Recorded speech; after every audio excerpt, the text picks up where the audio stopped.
A man bought 2 articles for rupees 4158 each. He sold one article at 15% loss. Then at what percent profit the other articles should be sold so that no profit no loss percentage is earned. एक आदमी 4158 रुपये में 2 वस्तुएं खरीदता है। एक चीज़ को खरीदा 4158 में, दूसरी चीज़ को भी खरीदा है 4158 में। बच्चों उसने कुल कितना पैसा खर्च कर दिया? 8 8 16 मतलब 6, 5 5 10 11 मीन्स 1, 1 1 2 1 3 और 4 4 8, 8316 रुपये खर्च कर दिए। फिर कह रहा है एक चीज़ को, इनमें से किसी एक चीज़ को उसने 15% की हानि पर बेच दिया। अब किसी भी चीज़ 4158 में खरीदा था, अब 15% की हानि पर बेचा। 15% की हानि पर बेचने का मतलब होता है 85% वैल्यू पर बेचना। तो 85/100 कर लो, तो कितना आ जाएगा? 5 से डिवाइड करेंगे 17 आ जाएगा, 5 से डिवाइड करेंगे कितना आ जाएगा? 20, है ना। तो इसको जब सॉल्व करेंगे तो कितना आ जाएगा बच्चों? 20 से इसको डिवाइड करो, 20 से डिवाइड करेंगे 4158 को, तो कितना आ जाएगा? 22 जा 40 1 5, एक जीरो बढ़ा लेंगे। अब 27 जा 140, है ना, कितना आ जाएगा? 182079, है ना। अब ये 2079 इसको कैंसिल करने पर 2079 आ गया, 207.9 आएगा क्योंकि 20 से डिवाइड कर रहे हैं ना, तो 207.9 ये आ जाएगा।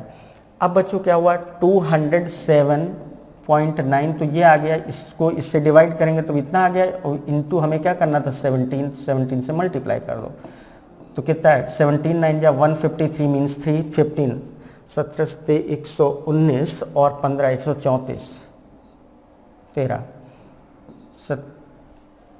17 दूनी 34 1 35, ये तो आया, और 1 प्लेस पे डेसिमल, मतलब 3534 रुपये 30 पैसे। बच्चों इस चीज़ को बेचने पर उसको इतना पैसा मिलना चाहिए था इतना टोटल, तो अभी कितने पैसा की कमी पड़ रही है? कितना पैसा शेष बचा? रिमेनिंग जो बाकी पैसा बचा है जो आना चाहिए वो कैसे निकालोगे? 8316 रुपये में इसको क्या कर देंगे? माइनस कर देंगे, माइनस 3534 रुपये 30 पैसे, है ना। माइनस करो, 10 में से 3 7, 5 में से 4 1, 11 में से 3 8, 12 में से 5 7 और 7 में से 3 4, मतलब कितना पैसा आना चाहिए? 4781.7 इतना आना चाहिए। जबकि इस चीज़ को खरीदा कितने में? 4158 में। बेचना है इसको कितने में? इतने में बेचना, तो प्रॉफिट कितने का लेना होगा? प्रॉफिट जो बनेगा, प्रॉफिट बनेगा कितने का? इसमें से इसको माइनस करेंगे, तो 4781.7 माइनस कर देंगे 4158 ये माइनस कर देंगे, कितना आ जाएगा? 7 11 में से 8 3 752 716 मीन्स इतने रुपए का हमको प्रॉफिट चाहिए होगा। कितने का?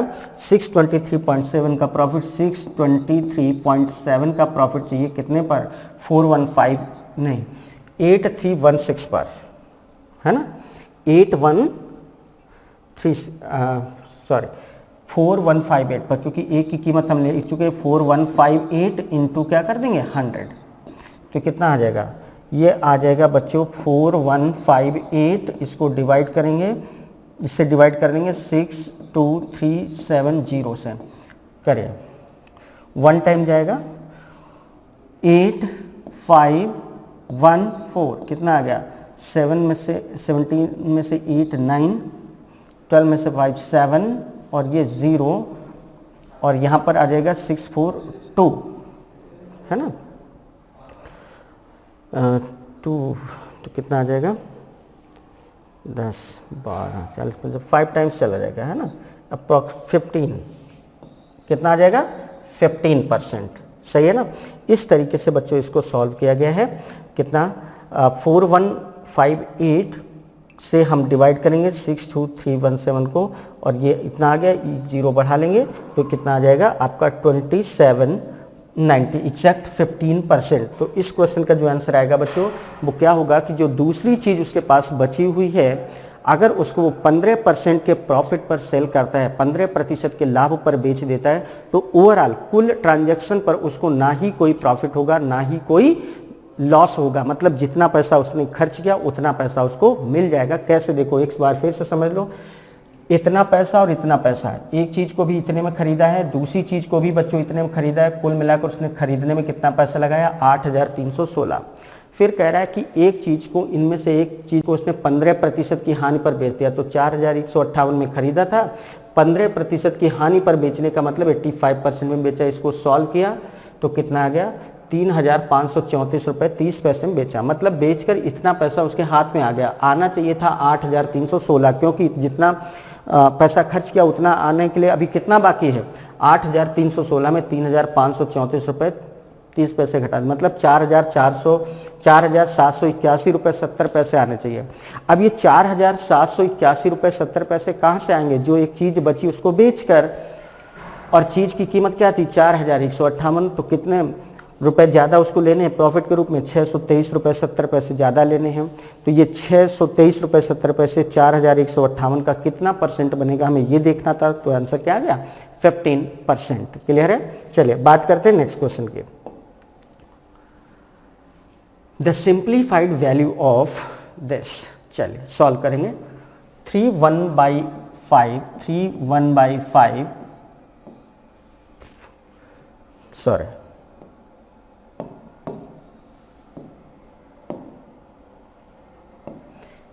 3/1/5 माइनस कितना है 3/5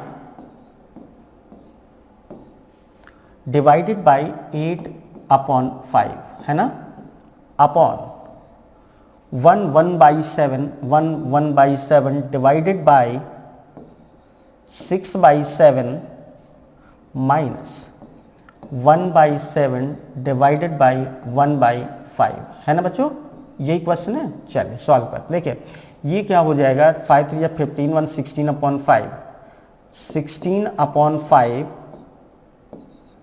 माइनस 3/5 इंटू, डिवीजन की जगह मल्टीप्लाई अगर कर देंगे तो उल्टा हो जाएगी, 8/5 की जगह क्या हो जाएगा 5/8 हो जाएगा, upon 7 1 7 1 8/7 divided by 6/7 minus 1/7 into 5/1, ये आ जाएगा। आया, चलिए फिर से सॉल्व करेंगे आगे। 16 माइनस 3 13/5 13/5 इंटू 5/8 आ गया, अपॉन 8/7, ये कितना हो जाएगा 6/डिवाइडेड बाई 6/7 माइनस 5/7 हुआ, इक्वल हो जाएगी। ये 5 से बच्चों यहाँ पे 5 कैंसिल हो जाएगा, कितना हो जाएगा 13/8 upon 8/7 divided by 6/7 minus 5/7 1/7 means 13/8 upon 8/7 into 7/1, तो 7 से 7 और कैंसिल, तो कितना हो जाएगा 13/8 और पूरे के अपॉन में 8, तो 8 8 जा 64, इससे मल्टीप्लाई हो जाएगा तो 13/64। इस तरीके से इसका आंसर क्या हो जाएगा 13/64, और 13/64 बच्चों हमारा कहाँ पर दिया है, ऑप्शन नंबर ए में। तो देखा आपने किस तरीके से इसको सॉल्व करके हमारा जो आंसर आया वो कितना आ गया 13/64। बहुत आसान था, बस सिस्टमेटिक हम लोग करते चले गए, जैसा दिया था बस उसको इस तरीके से सॉल्व कर लिया गया। क्लियर है ना। चलिए बात करते हैं नेक्स्ट क्वेश्चन की। A circle is inscribed in a triangle ABC. It touches sides AB, BC and AC at the points P, Q and R respectively. If BP equal 5 cm, CQ equal 7 cm and AR equal 6 cm, then its perimeter. त्रिभुज ABC में एक वृत्त अंतर्निहित है। ये भुजाओं AB, BC तथा AC को क्रमशः बिंदुओं P, Q तथा R पर स्पर्श करता है। यदि BP बराबर 5 सेंटीमीटर, CQ बराबर 7 सेंटीमीटर, AR बराबर 6 सेंटीमीटर, तब त्रिभुज ABC का परिमाप क्या होगा। देखिए एक त्रिभुज है ABC, A, B और सी ये त्रिभुज, इसके भीतर एक सर्किल इस तरीके से ऐसे बनाया गया है तीनों भुजाओं को टच करते हुए, ठीक है ना। ये पॉइंट है P, ये क्या है Q और ये क्या है R। अब क्या दिया है BP बराबर 5, BP ये 5 दिया है बच्चों, ये 5, CQ 7 दिया है, ये 7 सेंटीमीटर दिया है, AR 6 दिया है ना। जब भी किसी त्रिभुज में एक वृत्त इस तरीके से अंदर बनता है जो तीनों भुजाओं को स्पर्श करता है, तो बच्चों डेफिनेटली अगर यहाँ से यहाँ तक ये 5 है तो डेफिनेटली ये भी क्या होगा 5। ये अगर 7 है तो ये पार्ट भी क्या होगा 7, ये 6 है तो ये भी क्या होगा 6 होगा। बस इतना कर लिया। अब इसके बाद ए बी साइड अगर हमें निकालनी है तो ए बी कितना हो जाएगा, देखो 5 ये यहाँ से यहाँ तक और 6 ये, तो 5 प्लस 6 हो गया। इसी तरीके से बी सी इक्वल क्या हो जाएगा, बी सी इक्वल हो जाएगा 5 ये प्लस 7 ये, 5 प्लस 7। इसी तरीके से ये ए सी इक्वल कितना हो जाएगा, ए सी इक्वल हो जाएगा 6 प्लस 7, है ना। 5 6 11, 5 7 12, 6 7 13। तो त्रिभुज ए बी सी का परिमाप तीनों भुजाओं का सम कर देंगे तो परिमाप क्या आ जाएगा, पेरीमीटर इसका जो बनेगा बच्चों वो बन जाएगा, पेरीमीटर क्या बन जाएगा A B plus B C plus C A, है ना। तीनों को ऐड करेंगे तो ए बी कितना है 11 प्लस 12 प्लस 13, 11 और 12 कितना हो गया 23 प्लस 13 कितना हो गया फाइनली 36 सेंटीमीटर। मीन्स इस ट्रायंगल का, इस त्रिभुज का जो पेरीमीटर होगा वो कितना होगा 36 सेंटीमीटर। और 36 आप देखिए कहाँ पर आंसर दिया है, ऑप्शन नंबर ए। तो इस तरीके से बच्चों इस क्वेश्चन का जो आंसर होगा वो क्या होगा, ऑप्शन नंबर ए। चलिए नेक्स्ट देखते हैं question. A number is increased by 30%, then decreased by 30%, then further decreased by 30%. What is net increase or decrease percent in the number?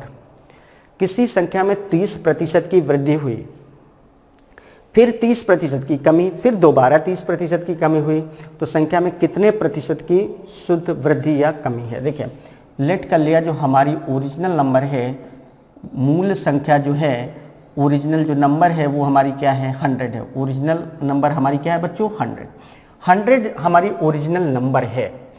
अब एक काम करते हैं, 100 हमारी ओरिजिनल नंबर थी, इसको पहले 30% बढ़ाया गया तो ये 130% हो गई, 130/100। फिर 30% कम किया गया, 30% कम करने का मतलब हो जाता है कि 70% वैल्यू बची होगी। फिर से 30% कम किया मतलब फिर से 70% हो गई, 70/100। अब बस इसको सॉल्व करो तो देखो 100 से ये वाला 100 कैंसिल, 2 0 इस तरीके से ये कैंसिल हो गए, 1 0 1 0 यहाँ पर कैंसिल, तो कितना हो गया 13 7 या 91 इंटू 7 अपॉन कितना हो गया 10, तो कितना हो गया 7 1 या 7 7 9 या 63 अपॉन 10, तो कितना हो गया 63.7। मीन्स ओरिजिनल नंबर हमारी थी 100 और फाइनली ये बच कितनी रही है 63.7।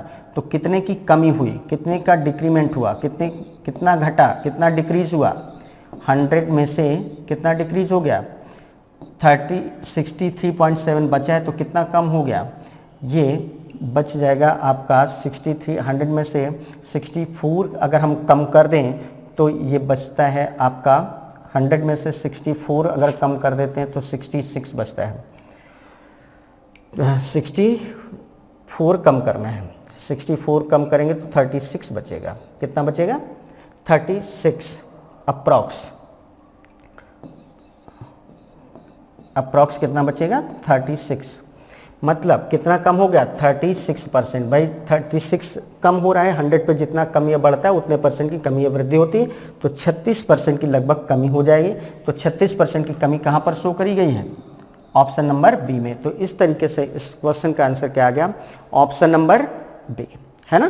तो इस तरीके से बच्चों हम लोग इस क्वेश्चन को सॉल्व करते हैं। बहुत आसान होता है, ये 1 लाइनर क्वेश्चन होता है। बस जैसा बोल रहे हैं हमेशा क्या काम करना, ओरिजिनल नंबर हमेशा 100 लेट कर लेना और वृद्धि जितने परसेंट की हो रही है, अगर वृद्धि की बात है तो 100 में उतना परसेंट। जैसे यहाँ पर 30% की वृद्धि तो क्या लिख दोगे 130/100।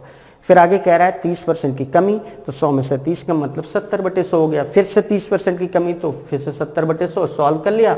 मतलब ओरिजिनल नंबर हमारी 100 थी, लेकिन फाइनली अब क्या आ रहा है 63.7, मतलब लगभग 64 आ रहा है। 64 आ रहा है तो कितना कम हुआ, लगभग 36% की कमी आ गई। लगभग में आंसर दिया था, अगर एग्जैक्ट पूछता तो एग्जैक्ट आंसर बता देते हैं। ठीक है, तो इस तरीके से हम लोग इस क्वेश्चन को सॉल्व करते हैं। चलिए देखते हैं नेक्स्ट क्वेश्चन क्या है। The average age of 4 brothers is 15 years. If their father is included, the average is increased by 5 years. The age of father in years. देखिए 4 भाइयों की औसत आयु 15 वर्ष है। अगर उनके पिता को शामिल किया जाता है तो औसत 5 वर्ष बढ़ जाता है। देखो 4 भाई हैं और इनकी औसत आयु कितनी है 15, मतलब इन चारों भाइयों की एज का जो सम रहा होगा वो कितना रहा होगा 60 वर्ष। फिर कह रहा है अगर पिताजी को भी शामिल कर लेते हैं तो औसत क्या होता है 5 वर्ष बढ़ जाता है। अभी तक 4 लोग थे, अब फादर को भी शामिल कर लिया तो 4 लोग ये थे और एक ये फादर भी हो गए, तो टोटल अब कितने लोग हो गए 4 और एक फादर हो गया, तो अब 5 मेंबर्स हो गए। कितने मेंबर्स हो गए 5 मेंबर्स हो गए भाई, 4 भाई और एक ये फादर, तो 5 मेंबर्स हो गए। अब औसत आयु क्या होती है बढ़ जाती है, कितनी हो जाती है, पहले औसत आयु 15 वर्ष थी, अब की औसत आयु नाउ एवरेज एज क्या हो जाएगी, नाउ एवरेज एज हो जाएगी 15 + 5 कितनी हो गई 20 वर्ष। अब मेंबर्स हो गए 5, तो अब टोटल एज क्या हो जाएगी 20 × 5, तो टोटल एज कितनी हो जाएगी 20 × 5 कितना 100 वर्ष, 100 ईयर्स। बच्चों 4 भाइयों की एज का सम 60 था, जैसे ही फादर को शामिल किया तो इनकी एज का सम 100 आ गया। इसका मतलब फादर की जो एज होगी वो कितनी होगी 100 में से 60 क्या कर देंगे 60 कम कर देंगे, तो फादर की एज कितनी आ गई 40 ईयर्स, है ना। तो फादर की जो एज आएगी बच्चों कितनी आ जाएगी 40 ईयर्स। 40 ईयर्स का मतलब ऑप्शन नंबर बी। इस तरीके से इस क्वेश्चन का यहाँ पर आंसर क्या आ जाएगा ऑप्शन नंबर बी, सही है ना। तो चलिए देख लेते हैं, बहुत आसान है। 4 भाई थे, उनकी औसत आयु 15 वर्ष थी, मीन्स इन चारों भाइयों की एज का सम 60 साल आएगा। अब फादर को भी शामिल कर लिया तो 4 लोग पहले से थे, एक फादर हो गए, टोटल मेंबर्स कितने हो गए 5, लेकिन कह रहा है अब औसत आयु 5 वर्ष बढ़ जाती तो 15 + 5 20 हो गया। अब औसत आयु 20 है और फैमिली मेंबर्स हो गए 5, तो टोटल एज क्या हो जाएगी 20 × 5 मतलब 100। फादर को जैसे ही मिलाते हैं तो टोटल एज बन जाती 100, जबकि जब 4 भाई थे उनकी एज का सम था 60, तो जाहिर सी बात है 60 के बाद जितना एक्स्ट्रा हो रहा है उतनी फादर की एज होगी, क्योंकि फादर को ही तो केवल इंक्लूड किया है। तो 60 से अगर कोई चीज़ 100 हो रही मतलब 40 साल एज किसकी रही होगी फादर की, तो फादर की एज बच्चों क्या आ जाएगी 40 ईयर्स। क्लियर है ना। चलिए बात करते हैं नेक्स्ट क्वेश्चन की। इफ 2x + 7 का क्यूब + 2x + 8 का क्यूब + 2x + 3 का cube equal 3, 2x + 7, 2x + 8, 2x + 3, then the value of x। देखिए क्या दिया है 2x + 7 का क्यूब प्लस 2x + 8 का क्यूब, 2x + 8 का क्यूब प्लस 2x + 3 का क्यूब, 2x + 3 का क्यूब इक्वल दिया है 3, 2x + 7, 2x + 8, 2x + 3 ये दिया है। बच्चों अगर इसको a माने, इसको b और इसको c, तो ये क्या बन रहा है a³ + b³ + c³ equal 3abc लिखा है ना। और a³ + b³ + c³ equal 3abc तभी होता है कब, जब a + b + c इक्वल क्या होता है 0, a + b + c equal 0, when a + b + c equal 0। बच्चों a³ + b³ + c³ equal 3abc केवल एक ही कंडीशन में होगा जब a + b + c इक्वल क्या होता है 0। तो डेफिनेटली यहाँ पर a + b + c इक्वल क्या होगा 0, और a का मतलब क्या है 2x + 7 प्लस b का मतलब क्या है 2x + 8, c का मतलब क्या है 2x + 3, है ना 2x + 3। तो a + b + c इक्वल क्या हो गया 0, ये 0 हो गया। तो 2x + 2x + 2x कितना हो गया 6x, 7 + 8 15 + 3 18 इक्वल क्या हो गया 0। तो 6x + 18 इक्वल 0, तो 6x की वैल्यू बच्चों क्या हो जाएगी माइनस का 18, तो यहाँ से x की वैल्यू क्या हो जाएगी माइनस का 3, और यही पूछा गया था कि x की वैल्यू क्या है, तो x की वैल्यू बच्चों क्या आएगी माइनस का 3, जो कि ऑप्शन नंबर डी में दिया है। तो इस तरीके से इस क्वेश्चन का जो आंसर आएगा बच्चों क्या होगा ऑप्शन नंबर डी। क्लियर है? चलिए, बहुत बढ़िया सा क्वेश्चन था, बहुत आसान सा क्वेश्चन था। बस ये ध्यान रखना कि A cube plus B cube plus C cube equal 3abc है, तो ये तभी पॉसिबल है जब a plus B plus C equal 0 होगा। और यहाँ पर दिया है कि ये क्यूब प्लस ये क्यूब प्लस ये क्यूब इक्वल 3abc, मतलब a cube plus B cube plus C cube equal 3abc है। It means a plus B plus C equal क्या होगा 0, तो a plus B plus C equal 0 कर दिया, solve कर लिया, तो x की वैल्यू क्या आ गई माइनस का 3। चलिए नेक्स्ट क्वेश्चन देखते हैं क्या है। There was 25% off on shirt. A lady bought that shirt and got an additional 20% discount for paying in cash and further 10% discount for being a loyal customer. She paid rupees 324. What was the price tag?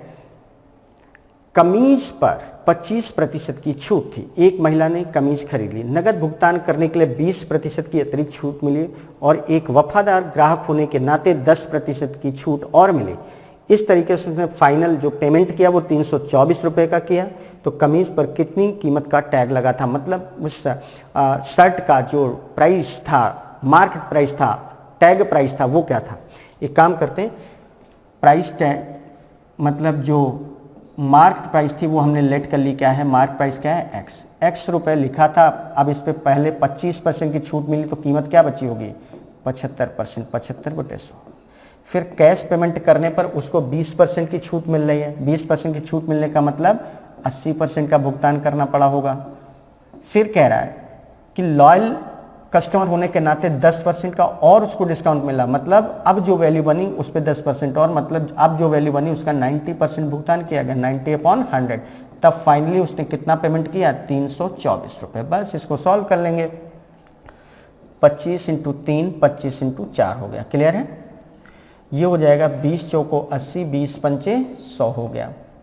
1 0 यहाँ से cancel, तो finally क्या बन जाएगा x × 3/4 × 4/5 × 9/10 equal 324 हो गया। 4 से बच्चों ये 4 कैंसिल, 3 से डिवाइड कर देंगे तो ये आ जाएगा 3 1 जा 3 3 ये आ गया। 9 से डिवाइड कर देंगे तो 12 आ जाएगा। तो इस तरीके से x की जो वैल्यू आएगी वो आ जाएगी 12 × 5 × 10, भी 5 इधर क्रॉस मल्टीप्लाई में जाएगा, 10 भी जाएगा। 5 × 10 कितना हो गया 12 पंचे 60 × 10 मीन्स कितना हो गया 600 रुपये। मीन्स उस कमीज पर, उस शर्ट पर जो टैग लगा था वो कितने का लगा था 600 रुपये का। और 600 कहाँ पर ऑप्शन दिया, ऑप्शन नंबर सी। इस तरीके से बच्चों इस क्वेश्चन का जो आंसर आएगा वो क्या आएगा 600। बहुत आसान है। देखिए मार्क प्राइस हमने क्या किया है एक्सलेट कर लिया, उस पर पहले 25% की छूट मिली तो वैल्यू क्या बची होगी x का 75%, x का 75/100। फिर कैश पेमेंट पर 20% की और छूट मिल गई, तो अब जो प्राइस बन रही थी उसका 80% देना पड़ा होगा। अब अगर लॉयल्टी का डिस्काउंट भी उस पर एप्लीकेबल कर दिया जाए तो अब जो प्राइस बन रही तो उसका में 10% और छूट मिल गई, मतलब इस पर 90% का भुगतान, तो इसका 90/100 कर लिया। और इस तरीके से फाइनल पेमेंट कितना करना पड़ा 324। बस इसके बाद इसको सॉल्व कर लिया तो x की वैल्यू क्या आ गई 600 रुपये। इस तरीके से इस क्वेश्चन का जो आंसर होगा 600। नेक्स्ट क्वेश्चन देखते हैं क्या है। The chord of the contact of tangents drawn from a point on the circle x square plus y square equal a to the circle x square plus y square equal b square touches the circle x square plus y square equal c square such that b to the power m equal a to the power n to the power c to the power p, where m, n and p belongs to natural number and m, n and p are prime to each other, then the value of m plus n plus p minus 3 is x square plus y square equal a square। वृत्त के एक बिंदु से x square plus y square equal b square वृत्त तक खींची गई स्पर्श रेखाओं कि स्पर्श को जोड़ने वाली जीवा x square plus y square equal c square वृत्त को इस तरह स्पर्श करती है कि b to the power m equal a की पावर n c की पावर p है, जिसमें m n p natural number हैं। m n p एक दूसरे के लिए अभाज्य हैं, तो m plus n plus p minus 3 का मान क्या होगा। देखिए ये जो क्वेश्चन है यहाँ पर बच्चों m n और p ये जो तीन नंबर्स हैं, इसका यहाँ पर देखिए a स्क्वायर दिया है, ये b स्क्वायर दिया है और यहाँ पर c स्क्वायर दिया है। इससे कोई प्रॉपर रिलेशन शो नहीं किया गया है।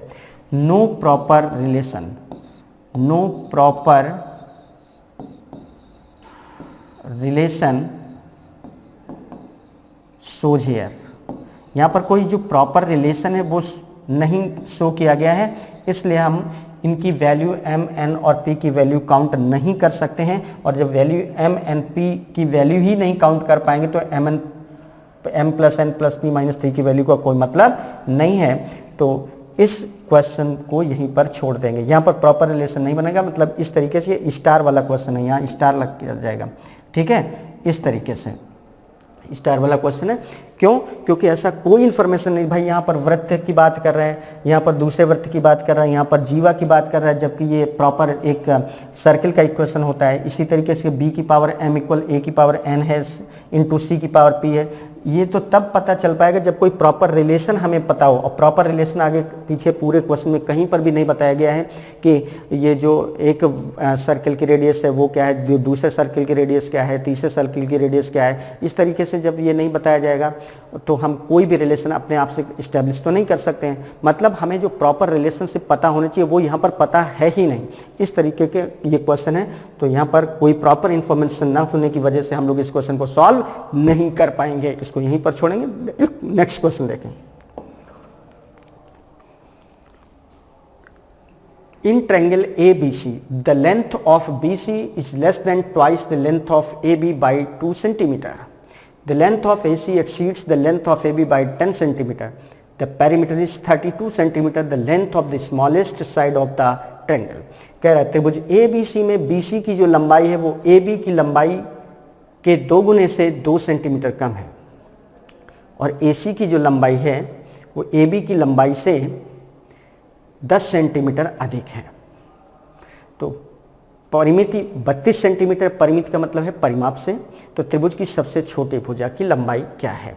देखिए त्रिभुज में 3 भुजाएं होती हैं, AB BC CA, AB BC और CA। चलिए अगर एक ट्रायंगल हम ऐसे बना लें, ये A, ये B और ये C। तो जैसे कि बोल रहे हैं AB की लंबाई BC की जो लंबाई AB की लंबाई, एक काम करते हैं AB की लंबाई हम लोग लेट कर लेते हैं x है, AB हमारा x है। तो कह रहा है BC की जो लंबाई AB की लंबाई के 2 गुने से 2 सेंटीमीटर कम है। तो BC की लंबाई इसका 2 गुना क्या होगा, 2x माइनस 2 हो जाएगा, है ना। मतलब ये चीज़ कितनी हो जाएगी, BC हो जाएगा 2x माइनस 2। फिर आगे कह रहा है AC की लंबाई AB की लंबाई से 10 सेंटीमीटर अधिक है। तो AC की लंबाई AB की लंबाई से 10 सेंटीमीटर अधिक है, तो मतलब ये हो जाएगा x प्लस 10। अब तीनों साइड्स आ गई कि नहीं आ गई। ये साइड x है तो ये 2x माइनस 2 है, तो ये x प्लस 10 है। और त्रिभुज का परिमाप क्या होता है, तीनों साइड्स का सम। पेरीमीटर क्या होगा, पेरीमीटर होगा आपका AB plus BC plus CA, ये तो होगा AB plus BC plus CA। और AB क्या है हमारा x प्लस BC हमारा क्या है 2x माइनस 2, और AC कितना है x प्लस 10, और परिमाप कितना दिया है 32। 32 इक्वल क्या हो जाएगा x plus 2x, 3x plus x 4x minus 2 plus 10 मतलब प्लस का 8, ये होगा ना। इसको इधर लाएंगे तो माइनस का होगा, 32 में 8 माइनस कर देंगे तो 24 इक्वल 4x आ जाएगा। तो x की वैल्यू 4 6 जा 24 होती है, x की वैल्यू क्या आ जाएगी 6। और अगर x की वैल्यू 6 है तो कह रहा है त्रिभुज की सबसे छोटी भुजा, सबसे छोटी भुजा इसमें देख के बताओ। ये x है, ये 2x माइनस 2 है, ये क्या है x प्लस 10। तो सबसे छोटी भुजा कौन सी है, AB है, और AB इक्वल क्या है x है, सबसे छोटी स्मॉलेस्ट, यही तो है सबसे छोटी। और इसकी वैल्यू क्या आ रही है, x की वैल्यू क्या आ रही है बच्चों 6 सेंटीमीटर। मतलब इस त्रिभुज की जो सबसे छोटी भुजा होगी वो क्या होगी 6 सेंटीमीटर, जो कि ऑप्शन नंबर डी में गिवन है। तो इस तरीके से इस क्वेश्चन का आंसर क्या आ जाएगा, option number c sorry d, that is 6 centimetre. Got it. चलिए बात करते हैं नेक्स्ट क्वेश्चन की. The ratio of the areas of two triangles ABC and PQR is 3:5 and the ratio of their heights is 5:3. The ratio of bases of triangles ABC to that of triangle PQR. दो त्रिभुज ABC और PQR के क्षेत्रफलों का अनुपात 3:5 है और उनकी ऊंचाइयों का अनुपात 5:3 है. तो त्रिभुज ABC और त्रिभुज PQR के आधार का अनुपात क्या होगा? देखिए ये त्रिभुज है ABC, ये त्रिभुज है PQR है ना. इसकी हाइट हमने लेट कर ली क्या है H1, इसकी हाइट लेट कर ली H2 है ना. तो ट्रायंगल का जो एरिया होता है उसका एरिया क्या होता है 1/2 बेस इंटू हाइट. इसका बेस है BC और इसकी हाइट क्या है H1. इसी तरीके से इसका 1/2 बेस इंटू हाइट, इसका बेस क्या है QR और इसकी हाइट क्या है H2 इक्वल. क्वेश्चन के अकॉर्डिंग ये रेशियो क्या दिया है क्षेत्रफलों का अनुपात 3:5. ये बराबर दिया 3/5. 1/2 से 1/2 कैंसिल हो गया. H1/H2 उनकी ऊंचाइयों का अनुपात 5:3 दिया, मीन्स यहाँ 5 यहाँ 3, तो ये हो जाएगा BC/QR इंटू H1/H2 क्या दिया बच्चों 5:3 मीन्स 5/3 इक्वल 3/5 हो गया. तो BC/QR इक्वल क्या हो जाएगा, क्रॉस मल्टीप्लाई में ये उधर आ जाएगा, ये अपॉन में इधर, तो 3/5 इंटू 3/5 हो जाएगा. भाई 3 ये आ जाएगा ऐसे और ये इधर आ जाएगा 3/5 इंटू 3/5 मीन्स 9/25 मीन्स BC इसका बेस है, इसका बेस है QR. तो यही पूछा था इन त्रिभुजों के आधार का अनुपात क्या होगा. तो आधार का अनुपात क्या आ रहा है 9:25 और 9:25 कहाँ पर दिया ऑप्शन नंबर C में. तो इस तरीके से इस क्वेश्चन का आंसर क्या आ जाएगा बच्चों 9:25. क्लियर है. चलिए देखते हैं एक बार फिर से देख लेते हैं. ये ट्रायंगल था ABC, ये ट्रायंगल था PQR. इसकी हाइट हमने H1 मान ली, इसकी हाइट हमने H2 मान ली. इसका बेस है BC, इसका बेस है QR और त्रिभुज का जो एरिया होता है वो क्या होता है 1/2 बेस इंटू हाइट. तो इसका एरिया क्या हो जाएगा 1/2, इसका बेस है BC, हाइट है H1. इसका एरिया क्या हो जाएगा 1/2, इसका बेस है QR, हाइट क्या है H2 और इनके क्षेत्रफलों का अनुपात क्वेश्चन के अकॉर्डिंग क्या था 3/5, मतलब ये चीज़ इक्वल 3/5. इससे ये कैंसिल हो गया. अब BC/QR H1/H2 इनकी ऊंचाइयों का अनुपात 5 और 3 दिया था, मतलब H1/H2 की वैल्यू 5/3 ये रख दिया इक्वल हो गया 3/5 के. तो इससे BC/QR इक्वल क्या हो जाएगा, ये क्रॉस मल्टीप्लाई हो जाएगा. तो 3/5 इंटू 3/5 मीन्स 9/25 मीन्स इनके जो आधार बन रहे हैं, आधार हैं, बेसिस हैं, बेस हैं, उनका जो रेशियो होगा वो 9:25 होगा. मीन्स अगर एक का बेस 9 यूनिट है तो दूसरे का बेस क्या होगा 25 यूनिट होगा. सही है ना. आप समझ पा रहे हैं ना हमारी बात को. ठीक, चलिए बात करते हैं नेक्स्ट क्वेश्चन के. If a 10-digit number 7220x558y2 is divisible by 88, then the value of 5x plus 5y. अगर 10 अंकों की एक संख्या ये 7220x55812 के जगह ये y2 है, 88 से विभाज्य है तो 5x प्लस 5y का मान क्या होगा. देखिए 7220x558y2 बच्चों ये किससे डिविजिबल है 88 से डिविजिबल है. अगर ये नंबर 88 से डिविजिबल है तो डेफिनेटली ये नंबर 8 से और 11 से भी डिविजिबल होगी, इससे भी क्या होगी डिविजिबल होगी. क्यों? क्योंकि 88 क्या है 8 और 11 दोनों से डिविजिबल है. अब 8 से डिविजिबिलिटी की बात करते हैं तो लास्ट 3 डिजिट लेते हैं मीन्स 8y2.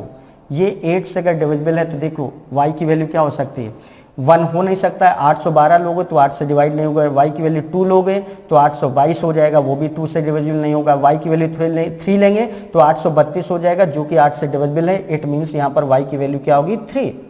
y की वैल्यू जब 3 हो गई, अब हम 11 से डिविजिबिलिटी की बात कर लें। 11 से डिविजिबिलिटी की बात अगर करते हैं तो इसमें जो भी नंबर है उसके ऑड प्लेस पर जितने भी डिजिट आ रहे हैं और इवन प्लेस पर जो भी डिजिट आ रहे हैं इनका सम क्या होना चाहिए, सेम। तो ऑड प्लेस का मतलब जैसे 7 हो गया, फिर 2 हो गया, फिर ये x हो गया, फिर ये 5 हो गया, फिर ये y हो गया। तो ऑड प्लेस पर जो डिजिट आ रहे हैं उनका सम क्या होगा, 7 + 2 + x + 5 + y इक्वल होना चाहिए इवन प्लेस पर जो डिजिट आ रहे हैं मीन्स 2 + 0 + 5 + 8 + 2, है ना। कितना हो गया, 7 2 9 9 5 14 14 + x + y इक्वल 2 + 5 7 8 15 2 17। अब y की वैल्यू यहाँ 3 रख देंगे तो 14 + x + 3 इक्वल क्या हो गया बच्चों, 17 हुआ। तो कितना हो जाएगा, 14 + 3 17 + x 17 + x इक्वल क्या हो गया, 17। तो इससे x की वैल्यू क्या आ जाएगी बच्चों, 0, और x की वैल्यू 0 पता चल गई, y की वैल्यू पता है 3 है। देन पूछा गया 5x + 5y, then 5x + 5y 5x + 5y क्या हो जाएगा, 5x की वैल्यू 0 है प्लस 5y की वैल्यू 3 है, तो कितना हो गया, 0 + 15 मीन्स फाइनल आंसर क्या आ गया, 15। तो इस तरीके से इस क्वेश्चन का आंसर बच्चों क्या आएगा, 15, जो कि ऑप्शन नंबर सी में दिया है। क्लियर है। तो इस तरीके से इस क्वेश्चन को सॉल्व किया गया है। उम्मीद करते हैं बच्चों ये क्वेश्चन भी बहुत बेहतर तरीके से आपको समझ में आया होगा। तो आज का ये जो SSC CHSL का पेपर था जो कि 5 जुलाई 2019 को कंडक्ट हुआ था सेकंड शिफ्ट में, इसकी हम लोगों ने बात करी और इसका A to Z मतलब क्वेश्चन नंबर 1 से लेकर क्वेश्चन नंबर 25 तक बहुत डिटेल में, बहुत अच्छे तरीके से, बहुत बेहतरीन तरीके से हर चीज़ को सीखते हुए सॉल्व किया और आपने भी सीखा होगा, बहुत अच्छा लगा होगा। आपको यकीन हो रहा होगा कि नहीं, CHSL का एग्ज़ाम अब हमारे लिए बिल्कुल भी मुश्किल नहीं है, हम इसको ज़रूर क्रैक कर पाएंगे। और इसी भरोसे के साथ, इसी विश्वास के साथ हम लोग आगे बढ़ेंगे और देखेंगे अपना जो नेक्स्ट पेपर है वो क्या है।